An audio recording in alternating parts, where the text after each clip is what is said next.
So here I have my trusty little LX10 Panasonic, and I just want to talk about batteries because I got this battery here, BM Premium, and I've used it for many years, and what I noticed is it has quite a great capacity, even though it states 680 just like the original battery. Now one thing that happened to this one here, you guys can see it's swollen. I left it discharged for a while, forgot to charge it, and it pretty much just self-destructed. So I think it shorted out inside, and yeah, it's pretty much done for. So I got two more of these because I like this battery so much, and I've been using it for many years.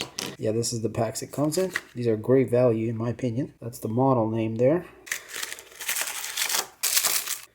When they're brand new, you guys can see it's ultra flat, the way it's supposed to be. Again, you can see there, it's an original spec, 680 milliamp hours, 4.9 watt hours. Looks pretty much identical, obviously, to the original there. So. And you guys can see here the difference between the bloated one and the new one. So, but yeah, if you need good batteries for this type of battery, this is a great brand to go with.